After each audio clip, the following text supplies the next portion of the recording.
Hello, everyone.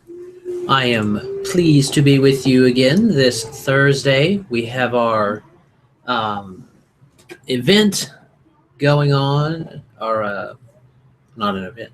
It's technically an event. It's a live event. It says so on YouTube. Oh, so it is an event. We got our live event going on. It's been holding out pretty well. We've been able to work it into the schedule fairly easily. So hopefully this will continue. So, welcome again, everyone, to the Eden Wellness Alliance's um, live event for the State of the Association. That's what I'm trying to think of. State of the Association. So, let's look over some events that we have going on. Go pull up our page real quick. So, uh, of course, this weekend on Saturday, we have the event for uh, the Six Essentials. We have the Six Essentials going on this Saturday. It's going to be uh, it's going to be at the main branch of the library that's on Rogers Avenue. So if you have a free moment that day, it would be great to come and see. There's also I've had been requested to mention there's a Viking festival going on the 8th and 9th. That's also happening. It's at the Heavener Runestone Park in Heavener, Oklahoma. So that would be fun if you want to go to that also. Um, there's in the next couple weeks coming up, there's going to be our event at the next week, I believe, is the event at Huntington, where we are going to be at the Old Miners Day there. So that will be something that you can pop in on, also see us there. We'll have our mobile office at that event also. So if you want to get a treatment on there, you can. And let me see. That's pretty good. We have those things coming up. I do not see another thing on my schedule. If there's other things coming up, you just let me know, and we can get them announced on here and stuff like that. Otherwise, we can move on to our highlights and different things like that. A business I'd like to highlight. I've had some success with my clients using their products. She's also a CRN member. Is Joanne Dunaway. She does Pain Go Away magnetic jewelry. And let me see.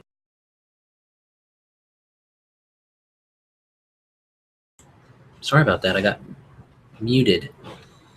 So Joanne Dunaway, Pain Go Away magnetic jewelry. She does a really good job with not getting them too strong, but not getting them too weak either. You can find her on Facebook. You can also send her a message there or anything like that. It is Pain Go Away, Joanne Dunaway. So if you type that into the Facebook search bar, you should be able to find her. I can't use magnetic jewelry myself because my body doesn't like it, but some people find benefit from them for symptomatic relief, and that's really what I consider them good for. So if you have some symptoms you want to work on, then and you're having some of that pain, a lot of people have found it beneficial for those things. So you can always give her a call and give her a touch of the base. So that's my shout out for her. Let me see. I don't see anything else in there, and I'm not seeing any questions or comments in the chat. So we are going to go ahead and move on to the actual topic of today's discussion, which is it's okay to be healthy. That idea of it being okay to be healthy it's important for us. You might say, well, everybody wants to be healthy. That's only partially true. because we may all want to consciously be healthy. In our conscious brain, we may want to be healthy, but we may have set up those mental blocks that can get in there to keep us from actually seeking out that health, that wealth, that relation, the healthiness in the health, wealth, and relationships. So it's important for us to always go after that. Always understand that when we're approaching health, we have to do so in a way that is not going to inhibit ourselves. It's not going to, we're not trying to put untoward conditions onto getting healthy. The important thing for us when we're approaching health is to say, and you say you want to be healthy, well, do you really? We need to address that in ourselves. Do you want to be healthy? And I find this to be a thing that a lot of people who are on stuff like disability and things like that, they have a problem with this particular situation, where they find themselves wanting to be healthier because it's better for them. They'll have a better quality of life. But then also, they're not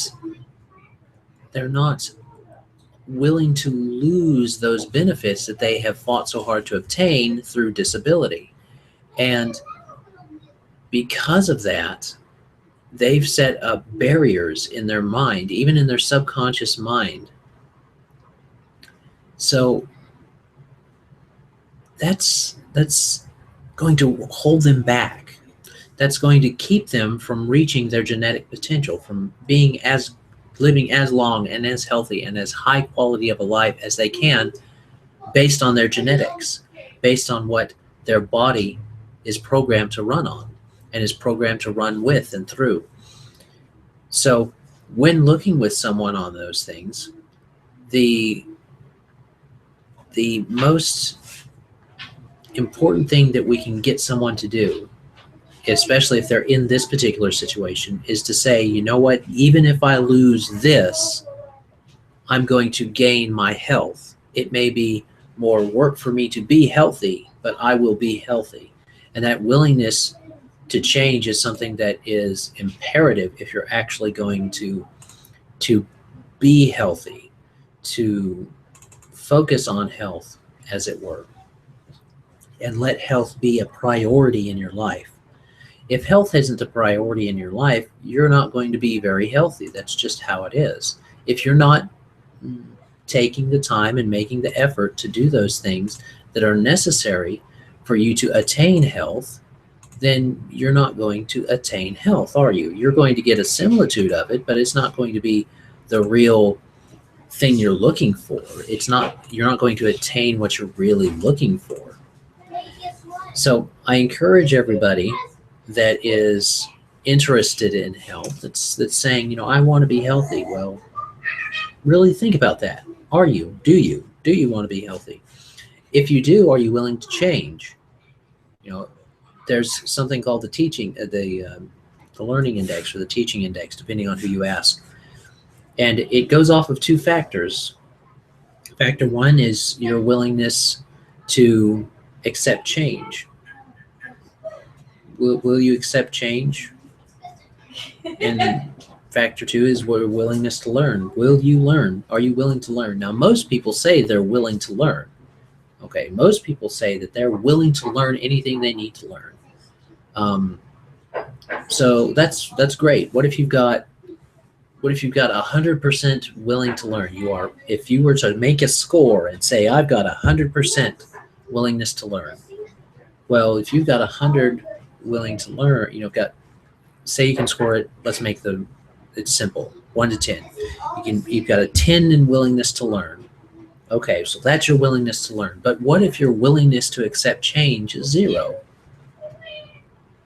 What if you're not willing to change? You're willing to learn, but not willing to change. All of a sudden, you don't have a very good score, do you? Because 10 multiplied by 0 is 0. But if you have a willingness to learn that is high, like say you're honest with yourself and you've got an 8, or even a 7, or even a 5, you go down half. You're half willing to learn. Well, someone who's half willing to learn, but they are 100% willing to accept change if it's there. If they're 10%, if they got 10 points in willingness to accept change, 5 times 10 is 50. They are halfway towards getting to their goal, aren't they? They would be halfway, they'd be 50 on their score from 1 to 100 on on their teachability index. So if we're going to seek health, seek it honestly, we have to be honest with ourselves. That includes honesty in our assessments of ourselves. You can't fix something that you're not willing to admit. That's one of the things they want you to admit when you go through any of these programs to give something up. You have to admit that you've got that problem that you need to give up. If you're an alcoholic and you never admit that you're an alcoholic, you never will get over your alcoholism, will you? You just continue in it because you're not admitting that you've got a problem. The same thing goes for any unhealthy practice that we have. We have to recognize it as an unhealthy practice, and then we have to be willing to change that, willing to learn and willing to change.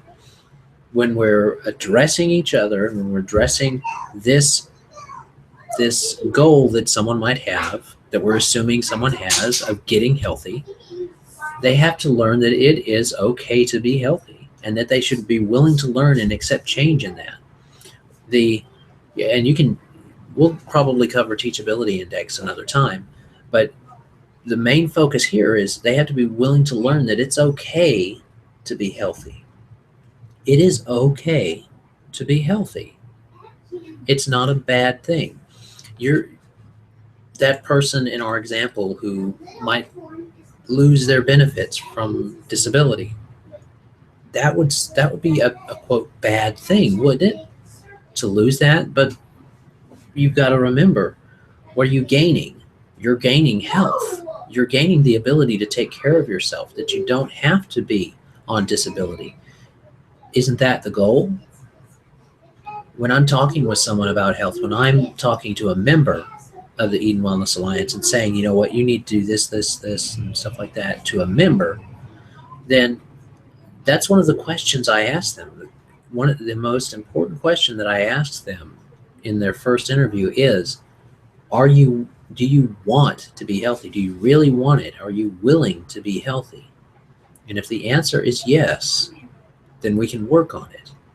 If the answer is no, then it doesn't matter who you go to or what you do with your health. Apologies. It doesn't matter who you go to or what you do with your health. You are going to have problems getting beyond your current health situation because you're not willing to get healthy.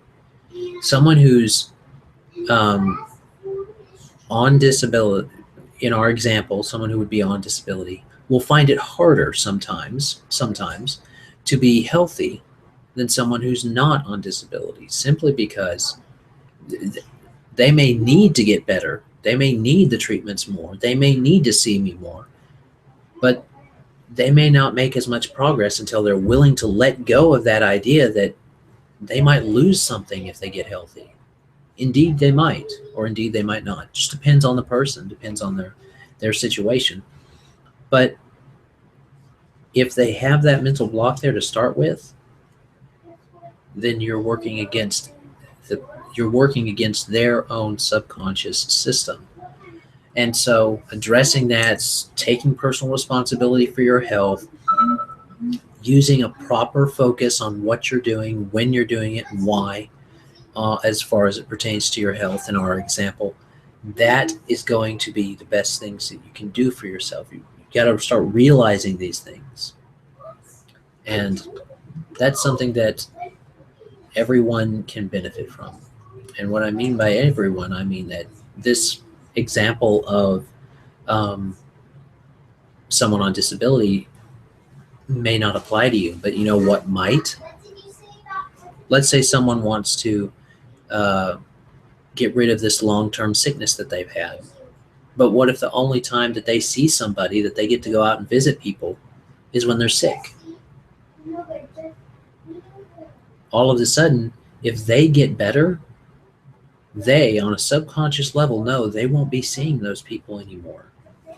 This can happen a lot with people that are shut in, no matter their age. It can happen a lot with people that are shut in. They may not want to get better because they may not realize they want to get better because they would lose getting to see those people that are so, that human interaction that has become so precious and valuable to them that they are willing to sacrifice, even without knowing it, their health, their own health.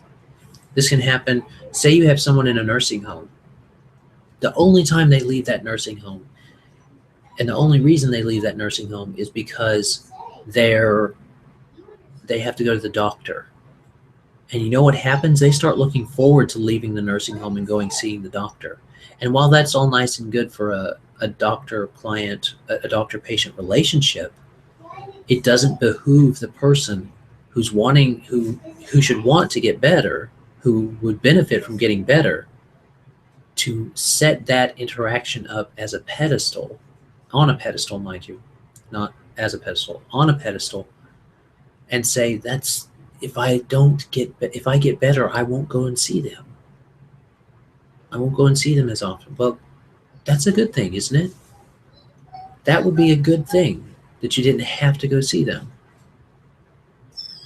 But then they wouldn't get out. They wouldn't do things. And so they get caught in this cycle. And this is where a lot of people end up plateauing with treatments and with their health and with what they want to do and what they want to accomplish in anything, in their health, wealth, or relationships. They reach this plateau where they found this equilibrium where they get just what they want from being sick, and they get almost what they want from being healthy, and they become content and satisfied in this unhealthy equilibrium, in this unhealthy balance between disease and ease.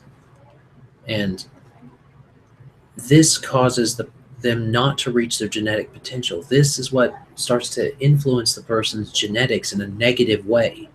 And don't think that your negative attitudes don't affect anybody else. If you have kids, or if you're around people, or you even talk to one person in your lifetime, you have affected the world in some way, whether for good or for bad. So make sure that you got the good on there. But that aside, when you want to get better, acknowledge that you're going to have to give some things up. But acknowledge also and realize also that you will gain other things. You want to remember that you're going to gain other things too.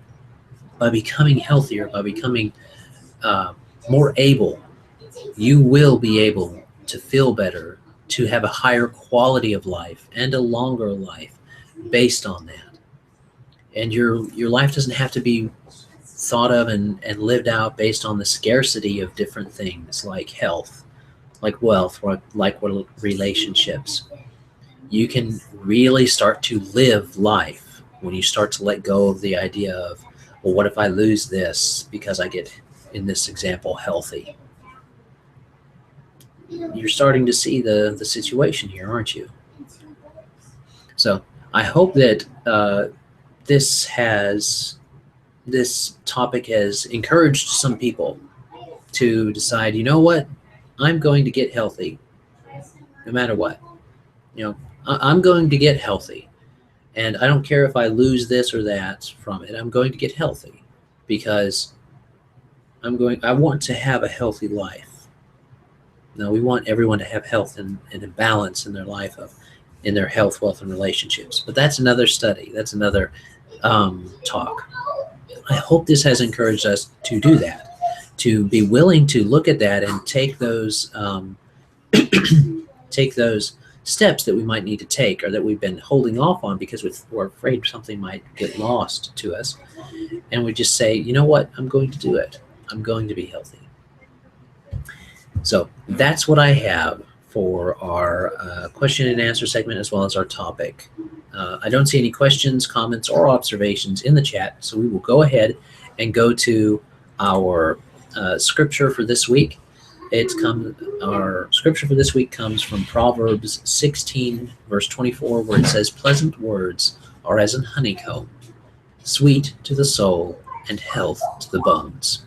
So I hope you scatter some of those that sweet honey and pleasant to the bones words throughout your week this week. I will see you guys next Tuesday if you tune into the CRN broadcast, or next Thursday if you tune in to the Thursday broadcast for the State of the Association, or both.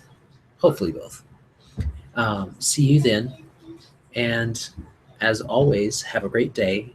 God bless and enjoy.